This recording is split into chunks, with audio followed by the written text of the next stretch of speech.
जी sir, हमारे पास सवाल में ये कहा गया है हमारे पास एक ऑब्जेक्ट है of moment of inertia I, और उसको हम लोग बेसिकली एक ऐसे सरफेस से नीचे गिरा रहे हैं।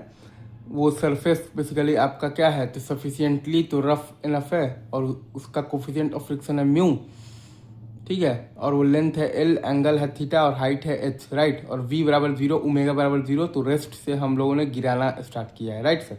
Is it true?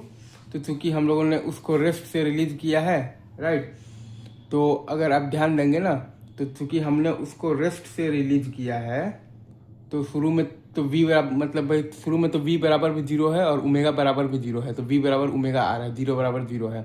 तो अब बस खाली स्टैटिक फ्रिक्शनल फोर्स अपने वैल्यू को अपने आप को ऐसे एडजस्ट करेगा ताकि a equal to alpha R भी आ जाए और v इक्वल टू ओमेगा, तो प्योर रोलिंग मेंटेन रहे।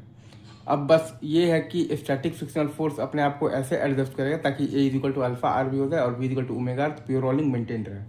अब बस ऐसे है कि स्टैटिक फ्रिक्शनल फोर्स अपने आप को ऐसे एडजस्ट करेगा ताकि A equal to alpha R भी हो जाए और B equal to omega, pure rolling maintain रहे। तो स्टैटिक फ्रिक्शनल फोर्स का हम लोगों ने बेसिकली अपवर्ड डायरेक्शन में मतलब लिया है डायरेक्शन, ठीक है।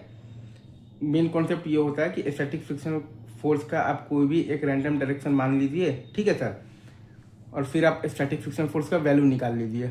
अगर वो वैल्यू आ गया है पॉजिटिव, मतलब कि हमने जो माना था वो सही है, और अगर वो वैल्यू आ गया है निगेटिव, मतलब कि हमने जो माना था वो गलत है, असल में डायरेक्शन उसका उल्टा है। तो यहाँ पर हमने बेसिकली स्टैटिक फ्रिक्शन फोर्स का डायरेक्शन मान लिया है अपवर्ड डायरेक्शन में। अब देखिए ए इक्वल टू आ जाएगा आपके पास M G sine theta minus आ जाएगा आपके पास एफ एस और बाई एम, और अल्फा इक्वल टू आ जाएगा आपके पास एफ एस इंटू आर और बाई आई। तो लगा देंगे ए इक्वल टू अल्फा, तो M G sine theta minus F S और बाई एम इक्वल टू आ जाएगा आपके पास एफ आर और बाई आई इंटू आर। तो वहाँ से आपके पास एफ एस का वैल्यू आ जाएगा M G sine theta by 1 plus M R square by I. वहाँ से आपके पास बेसिकली एफ एस का वैल्यू आ जाएगा M G sine theta by 1 plus M R square by I. और फिर आप निकालिएगा तो ए का वैल्यू आ जाएगा G sine theta by 1 plus I by M R square. आप निकालिएगा तो ए का वैल्यू आ जाएगा G sine theta by 1 plus I by M R square. अब चूंकि सरफेस आपको दे रखा है कि सफिशियंटली रफ इनफ है, मतलब कि F S is less than equal to है आपके पास mu M G cos theta, right sir. तो यहाँ से आपके पास आ जाएगा कि mu is greater than equal to है आपके पास tan theta by 1 plus M R square by I. यहाँ से आपके पास आ जाएगा कि mu is greater than equal to है आपके पास tan theta by 1 plus M R square by I. अच्छा, अब अगर आप टाइम निकालना चाहेंगे तो टी इज इक्वल टू आपके पास आ जाएगा under root of the 12 by G sine theta by 1 plus I by M R square easy. और आप निकालना चाहेंगे तो वी बॉटम, तो वो आपके पास आ जाएगा under root of the 2 times G sine theta by 1 plus I by M R square into L. या फिर मतलब कि आप ऐसे भी लिख सकते हैं like G sine theta by 1 plus I by M R square into under root of the 12 by G sine theta और by 1 plus I by M R square, ठीक है। अब अगर आप चाहें तो वर्क एनर्जी थ्योरम से भी आप निकाल सकते हैं वी बॉटम आप चाहें तो वर्क एनर्जी थ्योरम से भी निकाल सकते हैं। तो work done by the static frictional force in pure rolling on the stationary ground is 0। Work done by the static frictional force in pure rolling on the stationary ground is 0। And basically work done by the gravitational force है आपके पास M G H. Work done by the gravitational force है आपके पास M G H. तो M G H और plus 0 बराबर है आपके पास, देखिए सिस्टम का विथ रिस्पेक्ट टू ग्राउंड लिखना है तो सिस्टम का with respect to centre of mass, और प्लस आता है आपके पास सेंटर ऑफ मास का विथ रिस्पेक्ट टू ग्राउंड। तो सिस्टम का विथ रिस्पेक्ट टू ग्राउंड लिखना है तो सिस्टम का with respect to centre of mass, और प्लस आता है आपके पास सेंटर ऑफ मास का विथ रिस्पेक्ट टू ग्राउंड।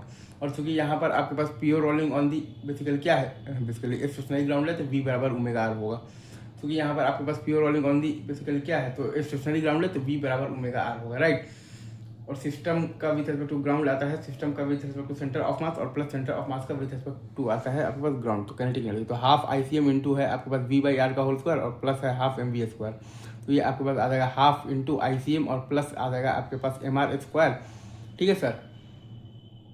और बाई आ जाएगा आपके पास आर स्क्वायर इंटू आ जाएगा आपके पास तो वी स्क्वायर। तो यहाँ से आप जब निकालेंगे ना तो वी बॉटम आपके पास आ जाएगा under root of the 2g h by 1 plus I by M R square, मतलब कि under root of the 2g sine theta into L, और बाई आ जाएगा मतलब कि आपके पास 1 plus I by M R square. Same answer आएगा। तो वर्क एनर्जी थ्योरम से भी आई गेस ये पूरा चीज़ आप एनालाइज कर ली हैं, इन्जॉय कीजिए और हर चीज़ को समझिए। ना आए तो कमेंट सेक्शन में डाउट पूछिए। चलिए sir, thank you very much, love you guys.